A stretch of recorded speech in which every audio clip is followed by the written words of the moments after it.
할렐루야. 고난주간 특별묵상 수요일 아침입니다. 찬송가 144장 함께 찬송하겠습니다.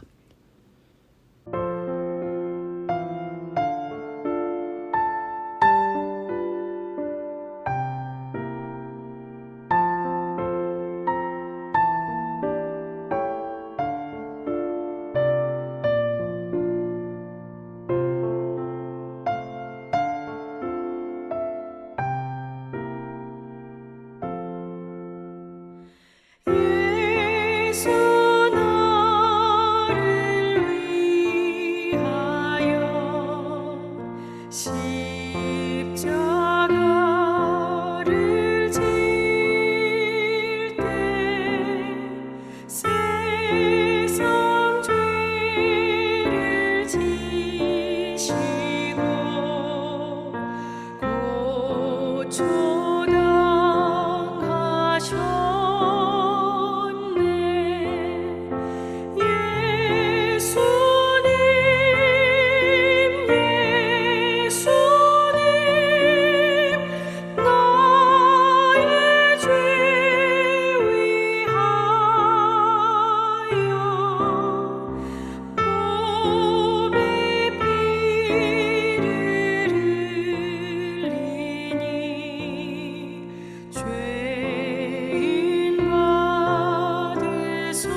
하나님께서 오늘 우리에게 주신 말씀 요한복음 19장 1절에서 13절입니다. 이에 빌라도가 예수를 데려다가 채찍질 하더라. 군인들이 가시나무로 관을 엮어 그의 머리에 씌우고 자색 옷을 입히고 앞에 가서 이르되 유대인의 왕이여 평안할지어다 하며 손으로 때리더라. 빌라도가 다시 밖에 나가 말하되 보라, 이 사람을 데리고 너희에게 나오나니 이는 내가 그에게서 아무 죄도 찾지 못한 것을 너희로 알게 하려 함이로라 하더라. 이에 예수께서 가시관을 쓰고 자색 옷을 입고 나오시니 빌라도가 그들에게 말하되 보라, 이 사람이로다 하매 대제사장들과 아랫사람들이 예수를 보고 소리질러 이르되 십자가에 못 박으소서, 십자가에 못 박으소서 하는지라. 빌라도가 이르되 너희가 친히 데려다가 십자가에 못 박으라. 나는 그에게서 죄를 찾지 못하였노라. 유대인들이 대답하되 우리에게 법이 있으니 그 법대로 하면 그가 당연히 죽을 것은 그가 자기를 하나님의 아들이라 함이니이다. 빌라도가 이 말을 듣고 더욱 두려워하여 다시 관정에 들어가서 예수께 말하되 너는 어디로부터냐 하되 예수께서 대답하여 주지 아니하시는지라. 빌라도가 이르되 내게 말하지 아니하느냐. 내가 너를 놓을 권한도 있고 십자가에 못 박을 권한도 있는 줄 알지 못하느냐. 예수께서 대답하시되 위에서 주지 아니하셨더라면 나를 해할 권한이 없었으리니 그러므로 나를 내게 넘겨준 자의 죄는 더 크다 하시니라. 이러함으로 빌라도가 예수를 놓으려고 힘썼으나 유대인들이 소리질러 이르되 이 사람을 놓으면 가이사의 충신이 아니니이다. 무릇 자기를 왕이라 하는 자는 가이사를 반역하는 것이니이다. 빌라도가 이 말을 듣고 예수를 끌고 나가서 돌을 깐 뜰 히브리 말로 가바다에 있는 재판석에 앉아 있더라. 기독교 철학자 C.S. 루이스는 순전한 기독교라는 책에서 옳고 그름은 우주의 의미를 푸는 실마리라고 주장했습니다. 무엇이 옳고 무엇이 그른가의 문제는 절대적인 진리의 체계를 인정하지 않으면 해결되지 않는 질문이지요. 옳고 그름은 결국 상대적인 견해가 아니라 절대적인 진리의 문제라는 사실입니다. 그러나 오늘날 세상의 가치관과 철학은 옳고 그름의 문제를 절대적인 과제로 생각하지 않습니다. 무엇이 옳고 무엇이 그른가 분별하는 것 자체가 구태의연한 옛날 사고방식이라는 것입니다.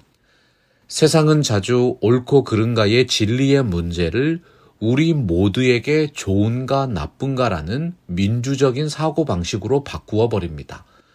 소위 다수가 합의한 원칙을 정해서 공동체를 움직이고 있습니다. 그러나 여러분, 중요한 진리가 무엇입니까?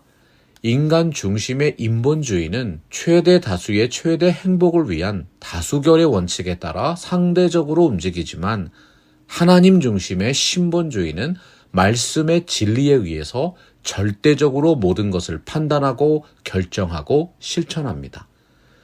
우리는 하나님의 창조물입니다. 이 세상도 하나님의 창조물입니다. 하나님은 인간과 세상을 다수결로 다스리고 계신 것이 아니라 진리의 말씀으로 다스리고 계십니다. 진리가 없는 권력은 타락한 권력이고 진리가 없는 통치는 거짓된 정치가 되어버립니다. 무엇이 옳고 그른가에 대한 유일하고 절대적인 기준, 진리가 없으면 정의와 도덕과 인간의 행복은 보장될 수 없는 것이지요. 그렇기 때문에 우리는 분별해야 합니다. 인간의 삶을 지배하고 있는 판단의 원칙은 본질적으로 다수결에 근거한 사고방식이 아닙니다. 무엇이 옳고 그른가, 진리에 근거한 사고방식이 저와 여러분을 지배하고 있는 원천적인 사고방식입니다. 하나님의 나라는 하나님의 말씀이 다스리는 나라입니다. 하나님의 통치는 말씀의 진리를 통해서 이루어집니다. 하나님 나라의 정의는 다수결에 의한 결정이 아닙니다. 하나님의 나라는 진리에 의해서 모든 것이 결정되고 움직이는 것이죠. 하나님의 말씀이 영원한 진리이며 공의와 정의의 기준입니다. 이 땅에 있는 모든 인생들은 영원을 향해서 나아가고 있습니다. 의인이나 악인이나 마지막 날에는 모두 부활해서 의인은 생명의 부활로, 악인은 사망의 부활로 영원한 생사의 갈림길을 경험하게 됩니다. 그분들 한 사람 한 사람에게 예수 그리스도만이 유일한 영생의 전환점이 됩니다. 브레이크가 고장난 열차가 선택할 수 있는 유일한 길이 선로를 전환하는 일인 것처럼 예수 그리스도를 만나서 인생의 방향을 바꾸어야지만 영원한 생명의 부활로 하나님 나라의 축복을 누리며 살아갈 수 있습니다. 그렇기 때문에 예수 그리스도의 십자가가 인류의 역사상 가장 완전한 공의요, 정의요, 진리인 것이지요. 멈출 수 없는 열차라는 운명을 가지고 오늘을 살아가는 수많은 인생들에게 예수님은 하나님 나라의 권세와 통치를 선포하셨습니다. 그 통치의 원리가 되는 영원한 진리 안에서 살아가는 원리를 공개하셨습니다. 무릇 진리에 속한 자는 내 음성을 듣느니라. 진리이신 예수 그리스도를 만나고 진리에 속한 자가 되셔야 합니다. 그 진리의 말씀을 듣고 진리를 증거할 수 있는 증인이 되어야 합니다. 진리의 말씀대로 진리 안에서 살아가는 진정한 그리스도인이 되어야 하는 것이지요. 이것이 예수님께서 빌라도 법정에서 선포하신 진리의 사람의 모습이었습니다. 하나님의 말씀으로 살아가는 사람은 진리가 무엇이냐 말하는 세상의 음성에 매일 응답하는 사람입니다.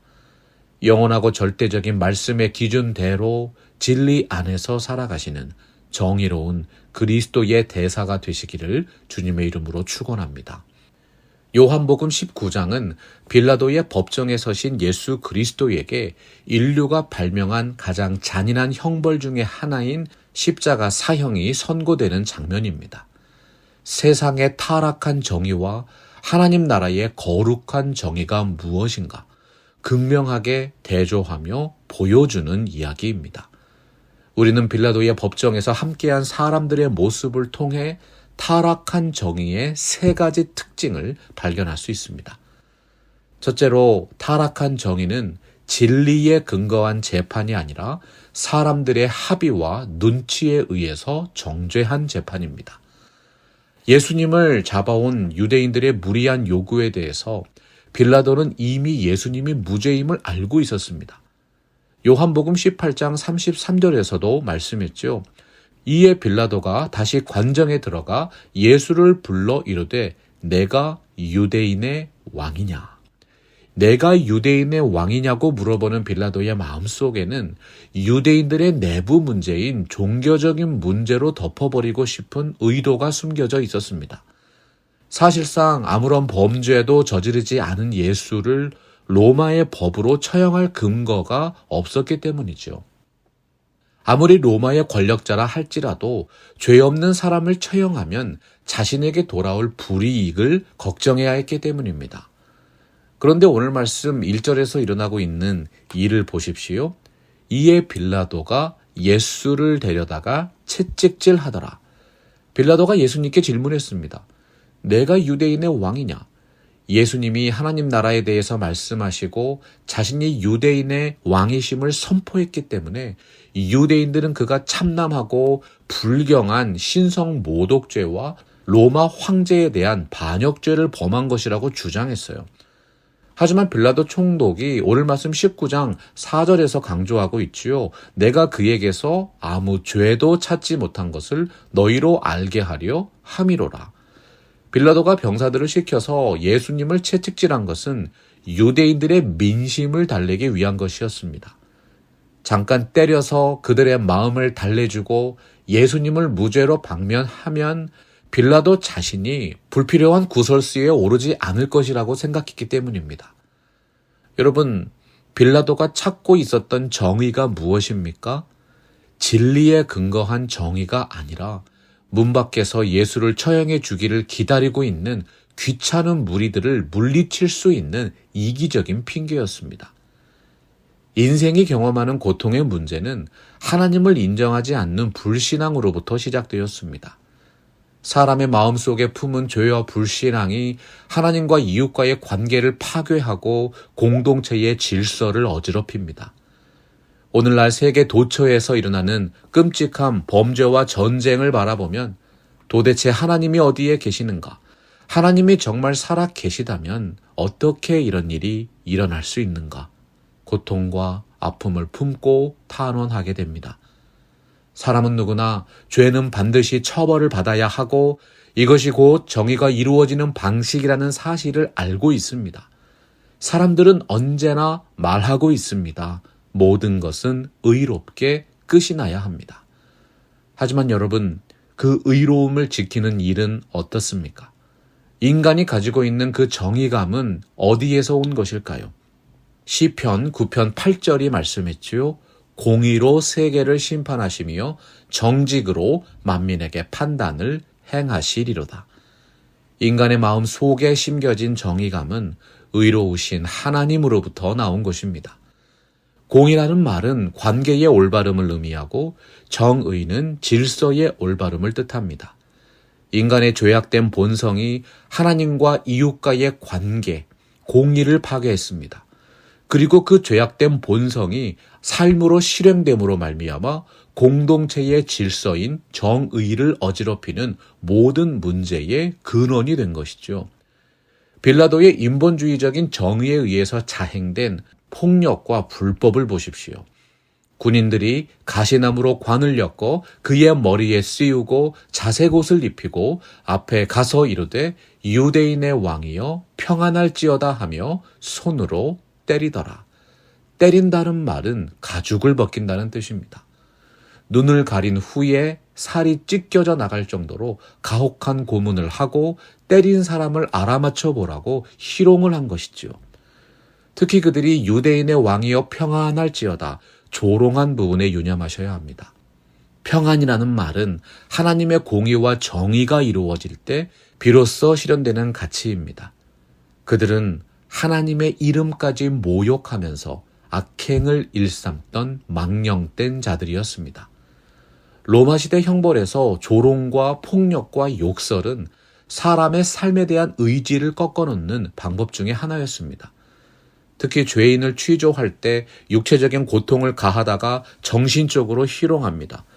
그리고 새 삶의 기회를 주겠다며 거짓 자백을 받아내는 경우가 많았죠. 그러나 예수님의 모습을 보십시오.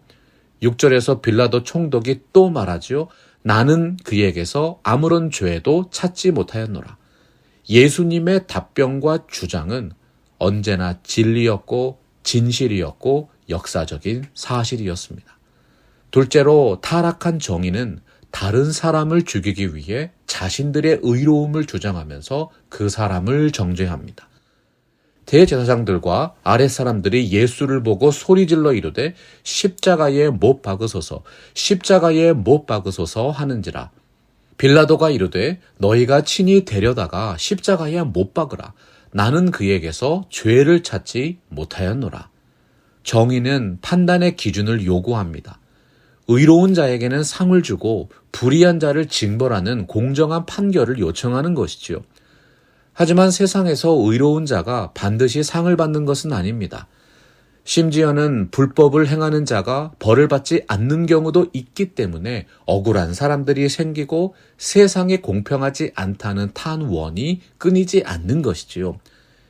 빌라도는 분명히 이 사람에게서 죄를 찾지 못했다고 최소 3-4번 이상 유대인들에게 답변했습니다. 보라, 그가 행한 일에는 죽일 일이 없느니라 결론을 내렸어요. 예수님은 결코 죄인이 아니며 사형을 당할 이유가 없다고 선언했던 것이지요. 하지만 정의로운 마음이나 정의에 대한 분별력 자체가 정의를 성취해 주는 것은 아닙니다. 그 의로운 마음과 생각이 행동으로 옮겨질 때 비로소 그 의로움이 현실이 되고 세상이 그만큼 밝아집니다. 빌라도가 예수님이 죄가 없음을 알면서도 성난 군중을 달래기 위해서 제안한 방법이 무엇이었어요? 그러므로 때려서 놓겠노라. 그는 유대 지방의 총독으로서 예수님을 놓아줄 수 있는 권한과 능력을 가지고 있었습니다. 그러나 창조주께서 허락하신 인간의 양심대로 사건을 판결하고 집행하지 못하는 유약한 사람이었습니다. 빌라도가 이르되 내게 말하지 아니하느냐. 내가 너를 놓을 고난도 있고 십자가에 못 박을 고난도 있는 줄 알지 못하느냐. 빌라도는 그 권한을 가지고 있었음에도 불구하고 행사하지 않았던 것입니다. 결국 유대인들의 잔혹함과 그들에게 선동된 군중들의 주장에 빌라도가 물러서게 되는 것이지요. 오늘 말씀 7절 보십시오. 유대인들이 대답하되 우리에게 법이 있으니 그 법대로 하면 그가 당연히 죽을 것은 그가 자기를 하나님의 아들이라 함이니이다. 유대인들이 예수님을 붙잡아 고발한 죄명이 백성을 미혹하게 하는 자였습니다. 사람들을 거짓말로 홀려서 잘못된 길로 인도하는 자를 미혹하게 하는 자라고 정죄했지요. 그런데 보십시오. 누가 진리를 어지럽히고 백성들을 미혹하게 하는 자들이었어요? 예수님이 죄가 없음을 알면서도 죽이려는 무리들입니다. 무죄가 진리인 줄 알면서도 정직하게 선포하지 못하는 빌라도와 같은 인생입니다. 빌라도는 정의를 충분히 실행할 수 있는 충분한 능력과 권한이 있는데도 고의로 공평하게 실행하지 않았습니다. 자기의 유익을 구하고자 하는 마음이 그의 인생 속에 가득했기 때문이죠. 빌라도와 유대인 무리들 사이의 대화를 보십시오. 빌라도가 여러 번에 걸쳐서 그들을 설득하려고 시도합니다. 그러나 그때 무리들은 소리 지르고 고함을 치면서 예수님을 죽이라고 요구했습니다. 차라리 당대의 가장 악독한 죄인으로 알려진 바라바를 놓아주라는 것이죠. 여러분, 진리와 양심이 이겼습니까? 8절 보시면 빌라도가 이 말을 듣고 더욱 두려워했다고 기록되어 있습니다. 누가복음 23장 23절 보시면 군중들의 소리가 이겼다고 되어 있습니다. 그들이 큰 소리로 재촉하여 십자가에 못 박기를 구하니 그들의 소리가 이긴지라. 고함을 쳐서 사람을 몰아세우고 소란을 피워서 압도했습니다. 빌라도의 두려움과 자기의 유익을 구하는 이기심 때문에 인류의 역사상 가장 불의하고 불공정한 판결이 내려진 것이지요.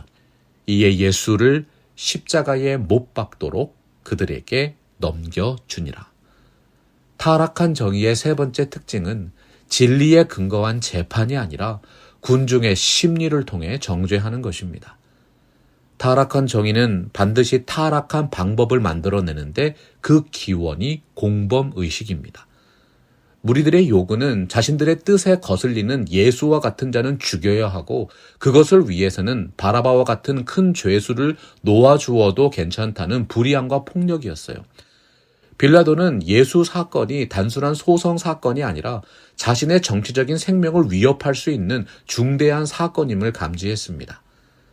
그는 하나님의 뜻과 선한 양심을 따르는 사람이 아니라 자신의 뜻을 가장 먼저 살피고 행동하는 참으로 백성을 미혹하게 하는 자였던 것이지요. 오늘 말씀 11절에서 예수님이 말씀하십니다.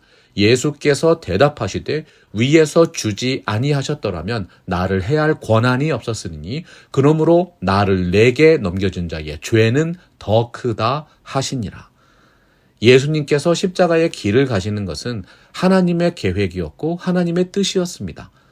하지만 주님을 십자가에서 죽게 만든 그 사람들에게는 그에 합당한 심판이 있습니다. 마태복음 27장 24절과 25절에 기록되어 있지요. 빌라도가 무리 앞에서 손을 씻으며 이르되 이 사람의 피에 대하여 나는 무죄하니 너희가 당하라. 백성이 다 대답하여 이르되 그 피를 우리와 우리 자손에게 돌릴지어다 하거늘. 예수님은 유대인이셨습니다. 예수님을 십자가에 못 박은 무리들도 유대인들이었습니다. 유대인이었던 사도 바울이 로마서 9장 3절과 8절에서 탄식하며 선포했지요. 나의 형제 곧 골육의 친척을 위하여 내 자신이 저주를 받아 그리스도에게서 끊어질지라도 간절히 원하는 바로라. 곧 육신의 자녀가 하나님의 자녀가 아니요 오직 약속의 자녀가 씨로 여기심을 받느니라. 요한복음 1장 5절 보면 빛이 어두움에 비치되 어두움에 깨닫지 못하더라 말씀했어요. 하나님께서 내리시는 가장 무서운 징계는 그분의 은혜와 진리를 깨닫지 못하도록 영적인 눈과 귀를 가리시는 것입니다. 듣기는 들어도 깨닫지 못하고 보기는 보아도 보지 못하는 영적인 무감각이 영원한 지옥 형벌에 이르게 하는 가장 무서운 심판인 것이지요. 예레미야서 9장 23절과 24절에서 하나님이 원하시는 진정한 공의와 정의의 출발점이 무엇인지 말씀하고 있습니다. 여호와께서 이와 같이 말씀하시되 지혜로운 자는 그의 지혜를 자랑하지 말라. 용사는 그의 용맹을 자랑하지 말라. 부자는 그의 부함을 자랑하지 말라. 자랑하는 자는 이것으로 자랑할지니 곧 명철하여 나를 아는 것과 나 여호와는 사랑과 정의와 공의를 땅에 행하는 자인 줄 깨닫는 것이라. 나는 이 일을 기뻐하노라. 여호와의 말씀이니라. 사랑하고 존경하는 성도 여러분, 하나님의 말씀으로 살아가는 사람은 진리가 무엇이냐 말하는 세상의 음성에 매일매일 응답하셔야 합니다. 영원하고 절대적인 말씀의 기준대로 진리 안에서 살아가는 정의로운 그리스도의 대사가 그리스도의 몸된 교회인 것이죠. 인생이 진정한 정의감을 가지게 되는 계기는 인간이 하나님의 피조물임을 인정하는 것입니다. 인간도 세상도 모든 것이 하나님의 피조물입니다. 창조주 하나님의 존재를 인정할 때 이 놀라운 세계를 창조하신 하나님의 지혜와 질서를 깨닫게 되는 것이지요. 하나님의 말씀이 진리와 공의와 정의의 기준입니다.